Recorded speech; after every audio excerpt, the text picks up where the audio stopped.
Bonjour jeune homme, qui es-tu? Où sont tes parents? Je suis Paul Wilson. Je vis avec mon père depuis que ma mère est morte quand j'étais petit. D'accord, et pourquoi tu es là? Raconte-moi le problème. Dans la chambre de mon père se trouvait un coffre, un très vieux coffre en bois avec... Viens-en au fait s'il te plaît. Oui, excusez-moi. Depuis très jeune, j'avais interdiction de le toucher et même de l'approcher. Un jour, alors que j'avais bien grandi, mon père mangeait chez des amis. J'étais donc partie chercher quelque chose dans sa chambre quand j'ai vu cette malle donc. Malgré l'interdiction de mon père tant répétée, je me suis décidée à l'ouvrir. Je sais que je n'aurais pas dû, mais ma curiosité l'a emporté sur tout le reste. J'ai scruté avec attention chaque parcelle de cette grande boîte, en réfléchissant à un moyen de l'ouvrir sans que mon père ne le remarque. Il y avait bien un cadenas, mais je ne possédais pas la clé, donc ça ne me servait à rien.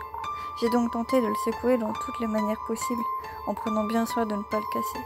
Je suis restée là, plantée, durant un bon 2 heures, je pense. Jusqu'à ce que je me dise que je ne saurais jamais ce qu'il contenait. Quand j'allais abandonner, je me suis rendu compte que sur l'arrière, il y avait une sorte de trappe assez grande qui n'était pas à l'avant. J'ai trouvé ça bizarre, mais je me suis dit que j'avais dû la manquer. J'étais tout content, je me suis décidée à l'ouvrir, les yeux pétillants d'excitation. Mais ce que j'ai trouvé à l'intérieur m'a dégoûté au plus haut point. Il y avait un cadavre, bien plus qu'en décomposition, avec énormément de photos, au moins une centaine de femmes mutilées des pires manières possibles et visiblement mortes. Elles avaient les yeux vides. Au moment où je m'apprêtais à vomir mes tripes, j'ai remarqué comme un message sur le côté, avec une photo, celle de ma mère. L'écriture, c'était celle de mon père en disant Ma chérie, depuis que je t'ai ramené à la maison, je m'amuse comme un gamin et j'ai fait plein de rencontres super comme tu peux le voir. Un de ces jours tu ne seras plus seul ici. Notre fils adoré viendra te tenir compagnie. Prends soin de toi. J'ai dégluti quand j'ai vu la date, 13 décembre 2007. Aujourd'hui, nous sommes le 27 juillet 2018.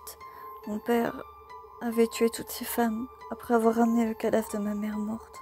C'est vrai que depuis pas mal d'années, je le trouvais heureux, mais j'aurais jamais imaginé qu'il l'était en faisant cela. Voilà, vous connaissez toute l'histoire. Je suis venue ici au poste de police après ça. Je ne peux pas rentrer chez moi, avec un père fou capable de tout et même de me tuer. 5 ans sont passés depuis que j'ai dénoncé mon père.